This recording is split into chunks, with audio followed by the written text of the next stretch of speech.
Isa sa inaantabayanan ngayon ang posibleng paghahain pa ng kandidatura ni Bamban Mayor or dismiss Bamban Tarlac Mayor Alice Guo sa kabila ng kanyang mga kinakaharap na kontrobersiya. Hati naman ang opinyon dyan ng mga taga-Bamban. Ang update niyan, alamin sa ulat ni Isaiah Mirafuentes. Live, Isaiah!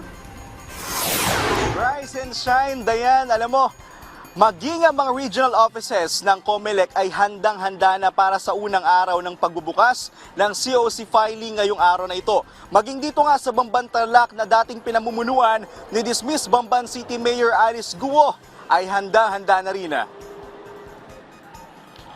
All set na para sa unang araw ng COC filing sa COMELEC dito sa Bamban Tarlac. Isa sa mga inaabangan natin kung may paggalaw ba sa kampo ni dating Bamban City Mayor Alice Guo kung kakandidato ba siya muli dito.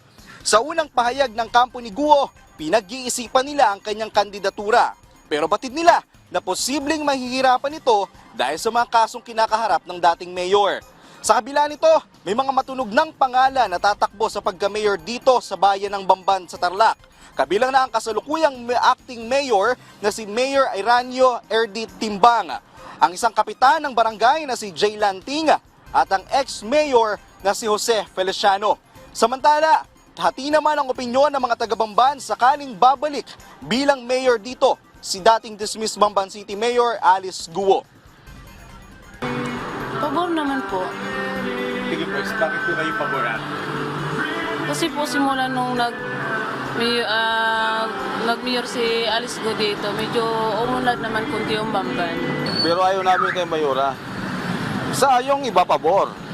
Pero yung iba hindi pabor. Kasi yung pabor, nakikinabang. Kung mapapatunayan man pong guilty po siya, syempre po hindi na po. So, lahat naman po kasi tayo, di ba, pag hanggat di pa naman po nabibigyan ng final judgment is innocent pa rin po tayo. Kung sakali na hindi nga po siya guilty dun sa kasong isinampa sa kanya, mas maganda na maibalik po siya dito. Kasi nga dahil po sa mga ginawa niya dito sa Bamban, tulad po nga niyan, maraming mga fast foods na natayo ni Mayor Alice.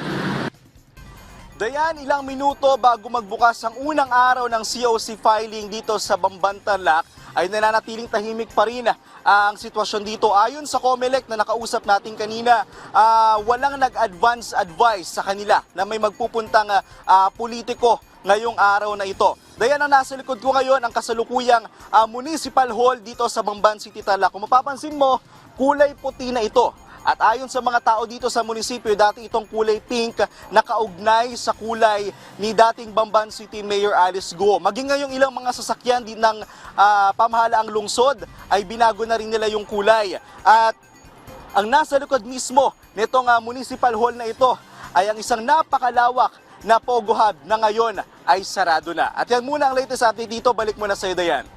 Isaiah, so despite doon sa mga kontrobersiya na kinakaharap nga nitong dismiss Mayor Alice Guo at sa pagiging questionable nga ng kanyang nationality, so po pwede pa rin talagang mag-file itong si dismiss Mayor Alice Guo at tatanggapin yung kanyang COC. Anong sinasabi ng local COMELEC, Isaiah?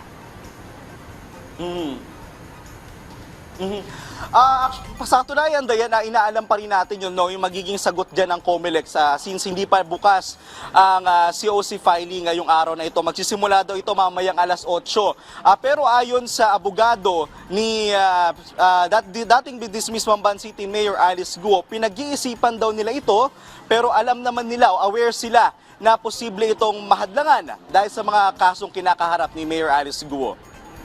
Alright, maraming salamat sa update, Isaiah Mirafuentes.